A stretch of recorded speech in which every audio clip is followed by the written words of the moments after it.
Hello everyone. Myself Dr. Vinita Singh. I'm Assistant Professor in Sociology in Kumari Mayavati Government Girls PG College, Badalpur, Gautam Budh Nagar. इस ई content का विषय है सामाजिक परिवर्तन के सिद्धांत। यह कंटेंट सिर्फ और सिर्फ एकेडमिक पर्पस के लिए बनाया गया है। इसका किसी भी कमर्शियल पर्पस के लिए प्रयोग करना प्रतिबंधित है। साथ ही ये कंटेंट कहीं ऐसी जगह शेयर ना किया जाए जहां पे इसका मिसयूज हो। ये सिर्फ और सिर्फ ज्ञानवर्धन के लिए इसका प्रयोग किया जाए। इस विषय का उद्देश्य है कि सामाजिक परिवर्तन के अनेक अनेक प्रकार से उसकी व्याख्या की गई है, उसके सिद्धांत दिए गए हैं अनेक समाजशास्त्रियों द्वारा। तो इस विषय से संबंधित जितने भी सिद्धांत दिए गए हैं उनका वर्णन करना तथा उसका समाज पर क्या प्रभाव पड़ता है उसके बारे में चर्चा करना। सबसे पहले कि सामाजिक परिवर्तन होता क्या है। समाज के किसी भी क्षेत्र में विचलन से यहाँ पे तात्पर्य असामाजिक तत्वों से नहीं है, पर विचलन से यहाँ तात्पर्य है कि कोई भी परिवर्तन चाहे समाज के किसी भी क्षेत्र में हो, चाहे वो आर्थिक है, धार्मिक है, राजनीतिक है, भौतिक है, किसी भी क्षेत्र में होता है, तो उस परिवर्तन या उस भिन्नता को सामाजिक परिवर्तन कहा जाएगा। ये एक व्यापक अवधारणा है। साथ ही ये प्रक्रिया सदैव चलती रहती है। हम ये कभी नहीं कह सकते हैं कि सामाजिक परिवर्तन रुक गया है। जिस प्रकार से समय में परिवर्तन होता रहता है, उसी प्रकार से समाज में भी परिवर्तन होता रहता है। उसी के परिणाम स्वरूप आज हम जंगली अवस्था से इस अवस्था तक पहुंचे हैं, जहां पे हम उद्योगों का, प्रौद्योगिकी का बहुत अच्छे तरह से प्रयोग करते हैं।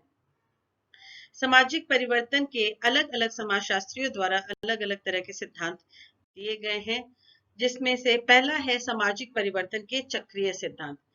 चक्रीय सिद्धांत जैसे कि नाम से समझ में आता है, साइक्लिकल थ्योरी, कि ऐसा परिवर्तन जो एक बिंदु से स्टार्ट होकर घूमकर वापस उसी बिंदु पर पहुंचता है।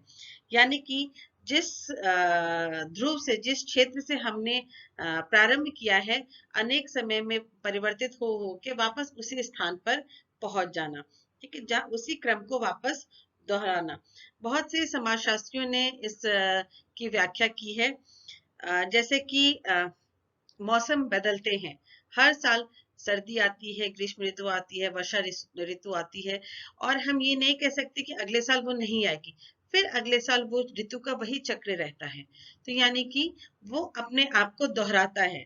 इसी तरह से व्यक्ति जन्म लेता है, पूरा जीवन जीता है, फिर मृत्यु होती है, और हम ये नहीं कह सकते हैं कि जितने लोग जीवित हैं सिर्फ उतने ही रहेंगे, फिर नए जन्म होते हैं और फिर वो अपना जीवन जीते हैं, फिर उनकी मृत्यु हो जाती है। इसी प्रकार से समाज का चक्र चलता रहता है।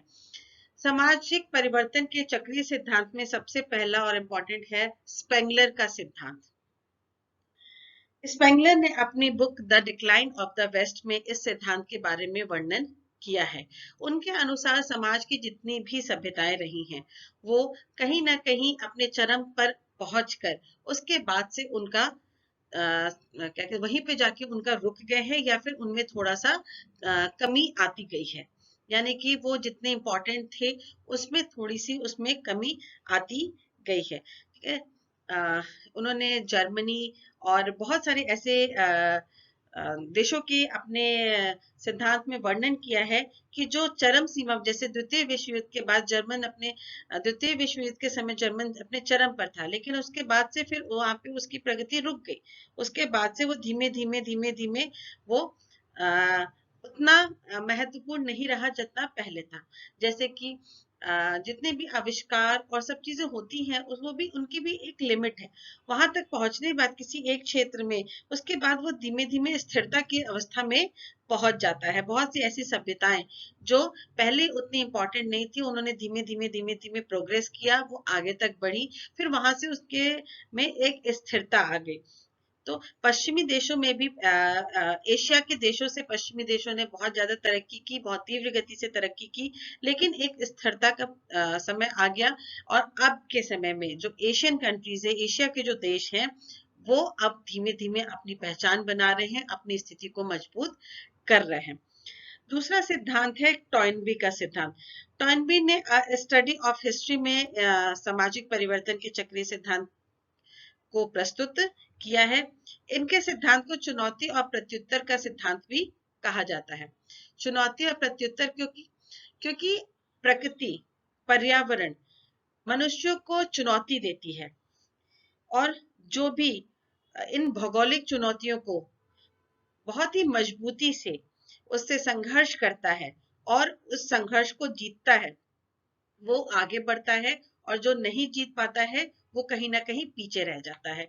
और बहुत सी ऐसी सभ्यताएं जो उस भौगोलिक संघर्ष में जीत नहीं पाई, वो पीछे रह गई, और बहुत सी ऐसी सभ्यताएं जो जीत गई वो आगे बढ़ गई, जैसे सिंध घाटी की या नील नदी की सभ्यता, जो उस संघर्ष में विजय प्राप्त की और आज भी वो उन्होंने समाज का निर्माण किया। नेक्स्ट है पेरेटो का सिद्धांत। पेरेटो ने अपनी पुस्तक माइंड एंड सोसाइटी, इसमें उन्होंने सामाजिक परिवर्तन के चक्रीय सिद्धांत का वर्णन किया है। इनके अनुसार राजनीतिक, आर्थिक और आदर्शात्मक क्षेत्र, 3 क्षेत्रों में इन्होंने इसका वर्णन किया है। पहला है राजनीतिक क्षेत्र। राजनीतिक क्षेत्र में इन्होंने एग्जाम्पल दिया है शेर और लोमड़ी का, कि जिस प्रकार शेर बहुत ताकतवर होता है और लोमड़ी उतनी ताकतवर नहीं होती है, लेकिन वो चालाक होती है। और शेर चूंकि वो बहुत ज्यादा चालाक होता है, बहुत ज्यादा बलशाली होता है, वो धीमे धीमे धीमे धीमे अपनी प्रभुत्ता को बनाए रखने के लिए वो लोमड़ी की भांति वो चपलता दिखाता है, लोमड़ी की भांति वो चालाक बना दिखाता है, ताकि वो अपने स्थान को बनाए रख सके। तो धीमे धीमे कहीं वो अपनी स्थिति में एक ठहराव लाता है और जो मजबूती होती है उसमें वो कमी करता है। दूसरी ओर जो लोमड़ी होती है वो चूंकि शेर जो होता है वो अपनी स्थिति से नीचे गिर रहा होता है या नीचे की तरफ आ रहा होता है, डिट्रियोशन होता है उसमें। तो और दूसरी ओर जो लोमड़ी होती है वो अपनी सत्ता पर ज्यादा प्रभावशाली होती है और वो शेर से उसकी सत्ता छीन लेती है। तो ये दिखाता है कि एक चरम पे आके, एक बिंदु पे आके कोई भी चाहे वो किसी भी क्षेत्र में हो, वो एक बिंदु पे आके कहीं ना कहीं उसमें स्थिरता आती है और उसके बाद उसमें उतार आना प्रारंभ हो जाता है। दूसरा है आर्थिक क्षेत्र। इसमें इन्होंने 2 भाग बताए हैं। एक होते हैं जो निश्चित आय वर्ग के होते हैं, दूसरे होते हैं जो व्यवसायी होते हैं या सट्टेबाज जिन्हें कहा जाता है। मोस्टली इसमें बिजनेसमैन और इंडस्ट्रियलिस्ट को लिया जाता है। जो निश्चित आय वाले व्यक्ति होते हैं वो अपना जीवन अपनी आय के अनुसार बांध लेते हैं, लेकिन जो बिजनेसमैन वाले होते हैं या व्यवसायी जो होते हैं वो ज्यादा से ज्यादा प्रॉफिट पाने के चक्कर में वो गलत कार्यों को करने लगते हैं। बहुत से ऐसे तरीके अपनाते हैं जो मॉरल वैल्यूज के हिसाब से, नैतिकता के हिसाब से सही नहीं होते हैं और वो अपना स्थान नीचे की ओर ले आते हैं। इसके विपरीत जो दूसरे वर्ग के लोग होते हैं, जो ईमानदार लोग होते हैं, वो उनकी जगह ले लेते हैं क्योंकि वो ईमानदारी से अपना कार्य करते हैं। नेक्स्ट है आपका आदर्शात्मक क्षेत्र। आदर्शात्मक क्षेत्र दो प्रकार बताया है, विश्वासवादी और अविश्वासवादी। विश्वासवादी कभी समाज में विश्वासवादी का प्रभुत्व होता है और जब वो रूढ़िवादी हो जाते हैं तो उनका पतन हो जाता है और दूसरे वर्ग उनकी जगह ले लेते हैं। तो ये है चक्रीय सिद्धांत। दूसरा है आपका सामाजिक परिवर्तन के रेखीय सिद्धांत। जैसे चक्रीय सिद्धांत में था कि एक निश्चित चक्र चलता है, जहां से शुरू होते हैं वापस वहीं पे उसी चक्र में वापस आ जाते हैं, उसी बिंदु पे वापस आ जाते हैं। रेखीय सिद्धांत होता है एक निश्चित दिशा में आगे की ओर बढ़ते रहना, एक निश्चित दिशा, और जिस बिंदु से या जहां से जिस स्थान से प्रारंभ किया है वापस दूसरी वैसी स्थिति नहीं आती। इसमें सबसे इंपॉर्टेंट है कॉम्टे का सिद्धांत। इन्होंने सामाजिक परिवर्तन का संबंध मानव के बौद्धिक विकास से जोड़ा, जिसको इन्होंने 3 भागों में बांटा है। पहला है धार्मिक स्तर। धार्मिक स्तर वो स्तर है जहां पे व्यक्ति पर धर्म का, ईश्वर का प्रभाव ज्यादा होता है। वहां पे तर्क के आधार पे नहीं बल्कि विश्वास और भावनाओं के आधार पे चीजों को स्वीकार किया जाता है। दूसरा है तात्विक स्तर, जहां पे धर्म धीमे धीमे अपना महत्व कम होता जाता है और अपना महत्व खोता जाता है। तीसरा स्तर है वैज्ञानिक स्तर। जहां विज्ञान है वहां पे भावनाओं का महत्व नहीं रह जाता है, वहां पे तर्क, कार्य और कारण का महत्व रह जाता है। तो तीसरा वैज्ञानिक स्तर है जहां पे किसी भी चीज को तर्क के आधार पर स्वीकार किया जाता है। नेक्स्ट है स्पेंसर का सिद्धांत। स्पेंसर का सिद्धांत डार्विन के सिद्धांत पर आधारित है। जिस प्रकार से डार्विन ने अपना सिद्धांत प्रकृति पर आधारित है कि जो भी उस प्रकृति के द्वारा दिए गए चुनौतियों को पूर्ण करेगा, वो उसमें जीवित रहेगा, वो सिद्धांत आगे बढ़ेगा, और जो नहीं कर पाता है वो खत्म होता जाता है। स्पेंसर ने डार्विन के सिद्धांत को सामाजिक क्षेत्र में अपनाया है, और उन्होंने ये बताया है कि मनुष्य जो जीवन में परिवर्तन आते रहते हैं, और उस परिवर्तन के श्रेष्ठ मनुष्य ही बच पाते हैं, और उनमें परिवर्तन आता रहता है। ज्ञान और विज्ञान के हर क्षेत्र में नई पीढ़ी जो होती है वो पुरानी पीढ़ी से ज्यादा उन्नत होती है, और जो सामाजिक क्षेत्र में जो लोग शारीरिक और मानसिक दृष्टि से श्रेष्ठ होते हैं वही समाज में प्रगति करते हैं। सामाजिक परिवर्तन में कार्ल मार्क्स का सिद्धांत। कार्ल मार्क्स का सिद्धांत समाजशास्त्र में बहुत ही ज्यादा महत्वपूर्ण होता है, और कार्ल मार्क्स की सारे सिद्धांत आर्थिक क्षेत्र से ही संबंधित होते हैं। कार्ल मार्क्स ने सामाजिक परिवर्तन में बताया है कि जिस प्रकार उत्पादन की जो प्रविधि होती है समाज में, उसी प्रकार से समाज का परिवर्तन होता रहता है। जैसे पहले कृषि पे आधारित समाज था, तो समाज का प्रारूप अलग था। आज के समय औद्योगिक अवस्था का काल है, तो आज का समाज का स्वरूप अलग है। तो जिस प्रकार से उत्पादन होता है उस प्रकार से समाज का स्वरूप अलग होता है, और हर काल में उन्होंने इस समाज इसको 5 भागों में बांटा है, और हर भाग में है दो संप्रदाय या दो समूह होते हैं जिनमें आपस में संघर्ष होता है, चाहे वो जमींदार का हो किसानों के साथ, या आज के समय में उद्योगपतियों का श्रमिक के साथ संघर्ष हो। हर काल में दो समूह होते हैं, और उन दोनों का समूह का संघर्ष अपने अस्तित्व को बनाए रखने के लिए होता है, और इस कारण समाज में कई परिवर्तन होते हैं। नेक्स्ट है सामाजिक परिवर्तन का प्रौद्योगिकी सिद्धांत। यह सिद्धांत वेबलिन ने दिया था। उनके अनुसार वेबलिन ने मानवीय विशेषताओं को 2 भागों में बांटा है। पहला है स्थिर विशेषताएं, जिनका संबंध मानव की मूल प्रवृत्तियों और प्रेरणाओं से होता है, और उन्होंने दूसरा है परिवर्तनशील विशेषताएं, जिसमें मनुष्य की आदतें और उनकी मनोवृत्तियां आती है।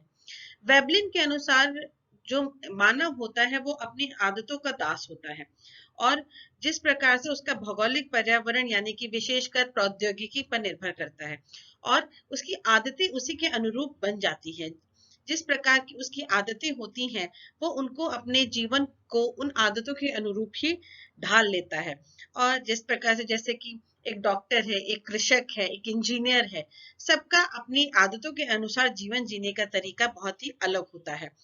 उदाहरण के लिए कृषि के कार्य के आधार पर मानव जीवन जीने के लिए एक विशेष प्रकार की प्रौद्योगिकी को काम में लाया जाता है, और उन्हें उसी के अनुसार उसका भौगोलिक वातावरण होता है। एक डॉक्टर अलग प्रकार से अपने कार्यों को पूर्ण करता है, और उसके अनुसार उसकी आदतें और मनोवृत्तियां बनी रहती हैं।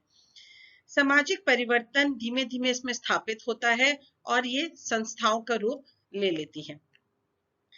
जिस प्रकार इसी प्रकार से आदतें जो है वो परिवर्तित होकर संस्थाओं का रूप ले लेती हैं, और इसे हम सामाजिक परिवर्तन कहते हैं। वेबलिन के अनुसार सामाजिक परिवर्तन व्यक्ति की आदतों पर निर्भर करता है, और ये आदतें बार बार पुनरावृत्ति होकर किसी भी चीज को हम बार बार करें तो वो पुनरावृत्ति उसकी होते होते वो संस्था का रूप ले लेती है, और फिर उसमें उसे हम सामाजिक परिवर्तन कहते हैं। सामाजिक परिवर्तन के सांस्कृतिक सिद्धांत। यह सिद्धांत सोरोकिन ने दिया था। उनके अनुसार हम जो संस्कृति होती है वो 3 भागों में बटी होती है, चेतनात्मक, भावात्मक और आदर्शात्मक।